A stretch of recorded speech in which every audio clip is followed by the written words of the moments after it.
let's get into it. Me and my daughter, we watched the documentary. We literally just finished watching, and it was about Meg Thee Stallion, and it's on Amazon.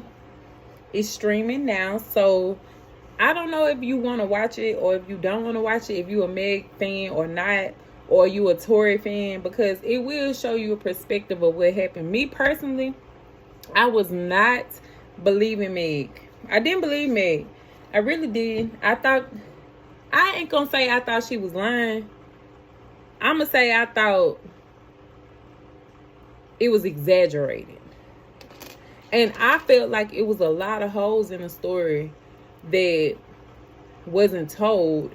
So I just needed a little bit more information. I kind of stopped following it, and I sat down today to watch it. These are the things that I want to talk about. The first thing I want to talk about is Meg's transformation. If you know Meg and you saw her back when she first started in her apartment on Instagram, she was a hottie. I ain't gonna lie, she was a hottie, but her wigs needed a little more improvement, which everybody look at my wig. Look, it need improvement too. Everybody need improvement sometimes. And her makeup, it was a little need a little technique, but she still had flow. Like her flow, her rap, her freestyle, everything has been on point. Like the whole time, just consistent. So that's the first thing I want to talk about, her style. And then I like how she kept her style, but it just evolved. It got a little high class. And I also like how Meg can go from place to place and dress appropriately. If she going to see the president, she not wearing booty shorts and a swimsuit. She's going to have her presidential, classy Chanel beads, pearls, hair bobbing. You know, she's Texas charm, baby. Big Texas in the building, okay? And then the other thing, I really didn't understand how much loss Meg had.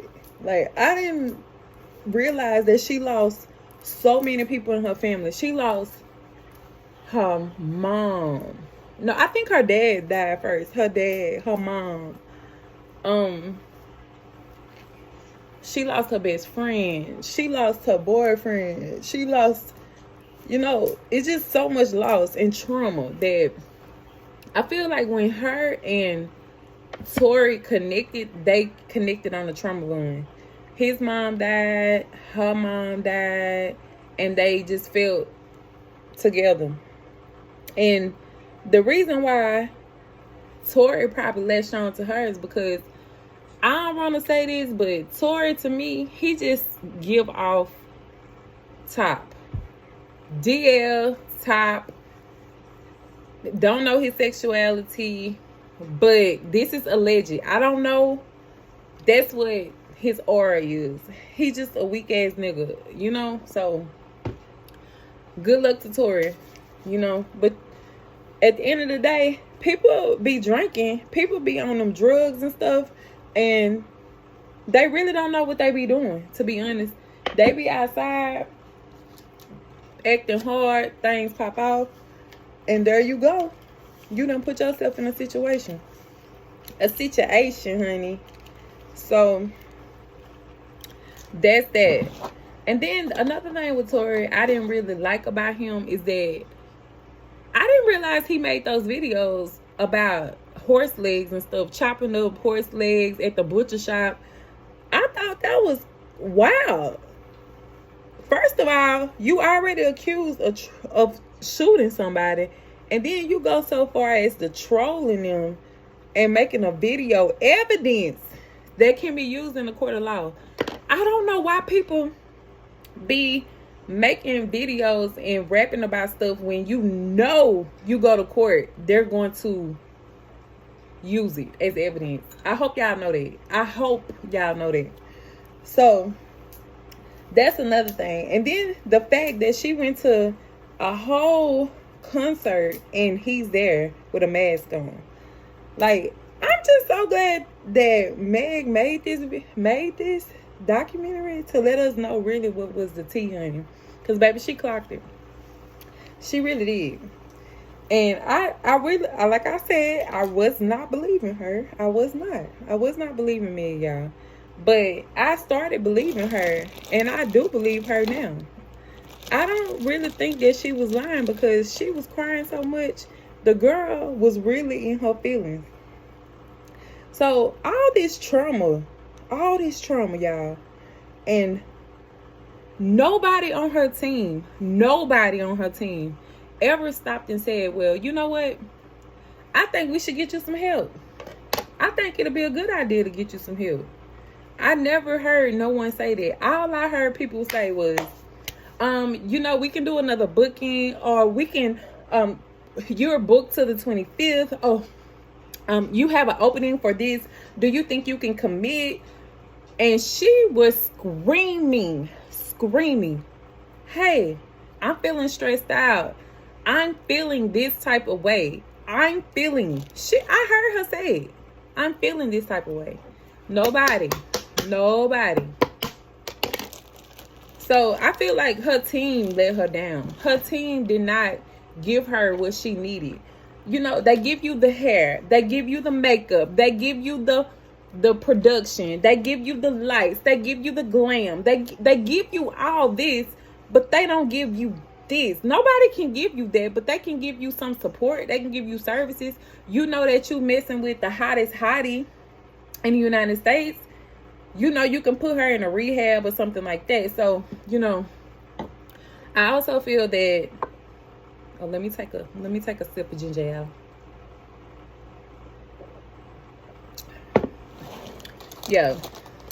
So let me just back up a little bit. I was wondering why Kelsey and her fell out. Like, I knew some of the story. Like, I feel like it was about the whole story, the whole scenario of Tory and Meg. And I heard another person allegedly was there, but they didn't use her name in the documentary. I heard she was there. But anyway, the thing about it is, this was supposedly to be her best friend, her bestie, like, since 2013.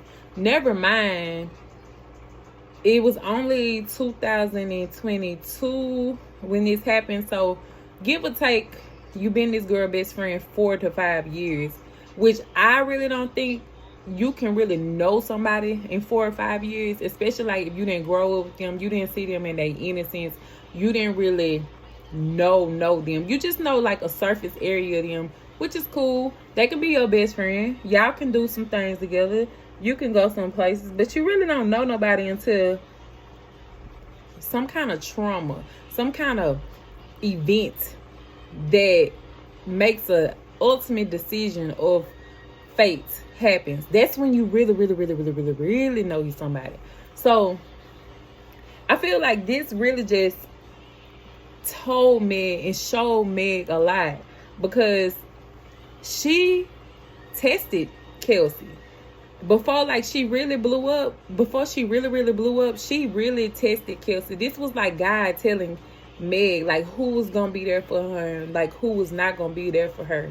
Even though Meg's mother and father is gone, she really needs to stay close to her family, you know, because those will be the loyal one. The cousin in the video that was there, this girl, I like her. She was looking around. Her vibe was good. Her aura was good. She was giving, I beat a bitch ass about my cousin. Okay? That's what I was getting. But, you know, we'll have to watch her too, because when money gets involved in things, people do change. And, you know, some people stay the same. Some people switch up. But anyway, I think that the cousin, she's going to make a great addition to Meg's team. I don't know what Meg can find for her to do, but I hope and pray that Meg finds something for her to do. Moving on. I want to go back to Tory. So during the court and the hearing, I really, really, really like the fact that Meg tried to stay bold and strong, but she broke down, because one thing that I have learned is in the moment of like telling the truth and trying to just get your feelings out and being under so much pressure, if you a crybaby, you gonna cry. You gonna be crying. Some people cannot lie. Like, they cannot lie good. Me, I can't really lie good. If I try to lie, I'll be like cheesing and laughing and all this other crap. So, you know, I felt like I just felt her. I felt her energy. Meg did a good job. And then, you know, all the social media bullying by bloggers and people that wasn't even there, don't even know. And then, you know, Tory had his bros, these men that sit up on the internet and they just talk about the woman that's not worthy, the woman that's not a valuable woman. You know, they really just shame women all the time, but yet they girl is a video vixen, BBL, da. We're not even gonna go there, okay? But just to say, like, don't talk about the powder and call the kettle black, or however they say it. Just don't do that, because you, honey, please. If y'all have anything to say, if you watch the documentary and you have any observations or anything, just drop it in the chat, because, honey, was so shady. Very shady. Like, you didn't remember anything. You didn't remember the phone call that... You didn't remember anything. You didn't remember the phone call that Tory called you and offered you $1 million. You didn't remember... the police, the helicopter coming and y'all being on the ground. You didn't remember anything. So I feel like that was her way to just be like, you know, try to get herself out. Maybe that's what her attorney advised her to do. But I thought it was just crazy. Like, this is supposed to be your best friend, and they just let you know you really don't know people until something like this happened. Money. Did Tory pay her? We'll never know. We don't know if Tory paid her or not. He might have did. He might have didn't. We don't know. From what I heard, allegedly, he in prison paying people. But we don't know that. We just going by speculation. But I'm glad that Meg got Kelsey out the picture. If she was a real friend, she would have stood and been loyal with Meg and just told the truth. Well, what we think the truth, we really don't know. We just knowing, like, two sides to the story. As the elders say, there are 3 sides to every story. You have your side, their side, and then you have the truth. So who knows? Only the man upstairs knows the truth. So those are the things that's going on the documentary. And I feel like Meg Hicks came a long way. She finally checked into a rehab center. The rehab center, probably one of those centers in Calabasas or California somewhere, where people go swim and drink smoothies in the morning and have yoga at high noon and tea at, you know, supper time. Those things. Have a different counselors, a spiritual counselor, a psychotherapy, psychoanalysis. We don't know. She even could have got shocked a couple times. We don't know. But what I thought about Meg was the fact that she said she wanted to end it. She wanted to end everything. She wasn't really feeling like going on anymore. And I found that a lot of times people that have money, people that have a lot of material things, we as normal people, we think that, oh, they got it. They got everything. They got the money. They got the hair, the 36 weave. They got the clothes. They got the shoes. They got the endorsements. They got the fans. They got everything. But they don't have the mentality. They don't have a family. They don't have those non-tangible things. And we all have to be blessed that even though we don't have money, even though, well, I ain't gonna say we don't have money, because we got enough. We paying our bills, our lights on. You know, we got iPhone 15, 16. You know, we got things. We got diamonds, Van Cleef. You know, we got it. But we don't have as much as them. We should be lucky. We have our family. We have our kids. We have our people that love us. You know, the poor girl, she lost her mother, her father, everybody. I don't even think she have a sister.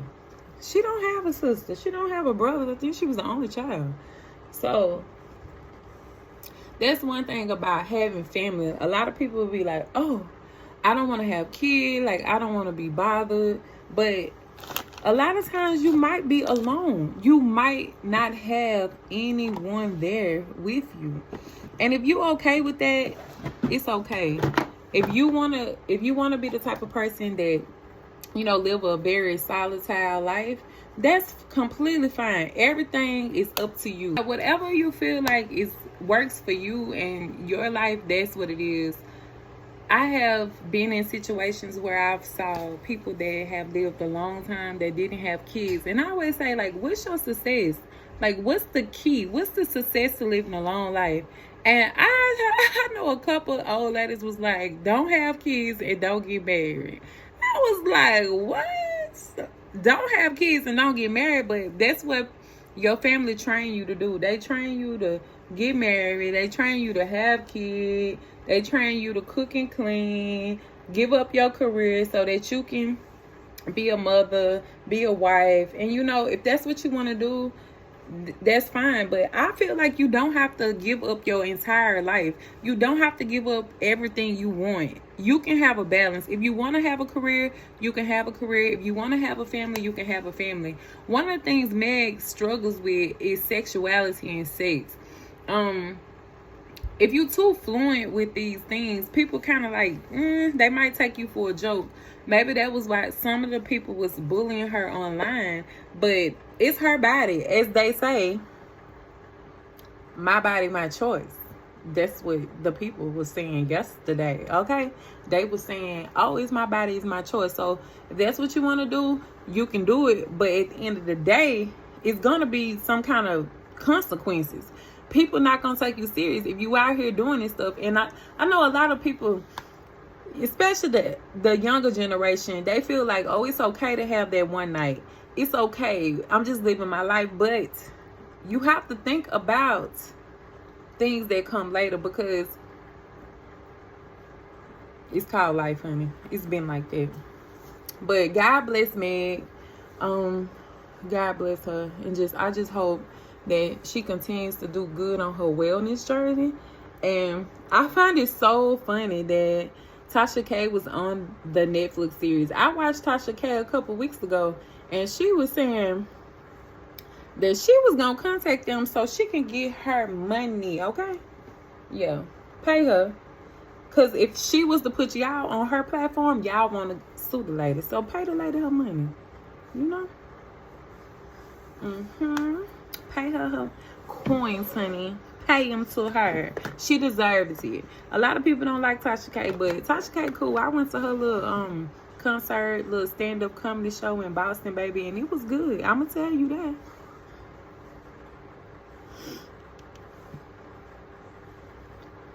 So I recommend people to watch this. It was long as fudge. Like, it was probably like 2 hours. I was sitting there looking at my watch, like, how much longer do I have to watch this?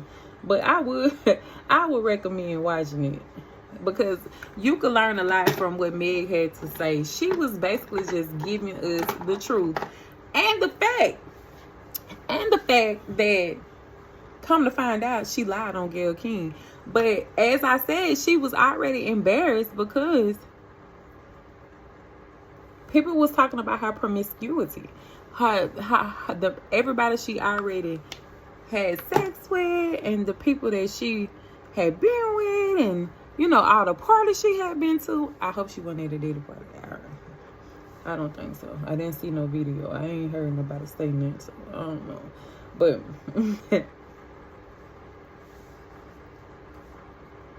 yeah.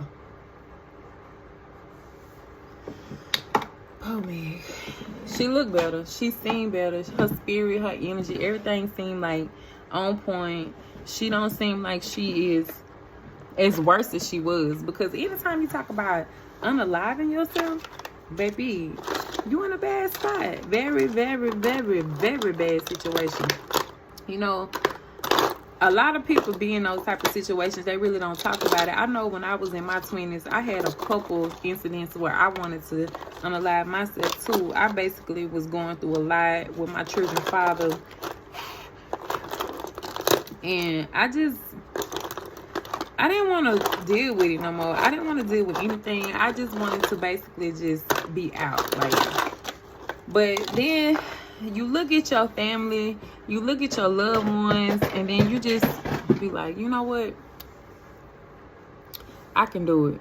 Especially if you got kids. If you got kids and you look at your children, you be like, dang, I can do this. I can make it. Like, they give you so much energy. They give you so much love. The kisses, the hugs. I encourage all y'all to have y'all kids. Like, just try. That's all you gotta do with kids is try. Give them love. You don't have to give them all this extra stuff, you know. Give them a little love, a little hug, and it really make you feel better. Even Meg, when she was on the documentary, her cousin brought the baby over. It just brings so much light, so much energy to a place. So yeah, but I do understand a lot of people can't find somebody to have kids with. It's the struggle, the battle of the sexes. Even with the election, it was so much battle of the sexes going on. Oh, I don't want to vote for Kamala because she a lady. Oh, I don't want to vote for Trump because he don't support women rights. Oh, this, oh, that. Some people literally voted for Trump because he was a man. And some people literally voted for Kamala because she was a woman. It wasn't nothing about the politics. Nothing. It was basically factually because of gender. I find that astounding. I find that very astounding because at the end of the day, it don't matter about your gender. What do you believe in? What are we about to do? What are we doing? That's what we need to be voting on.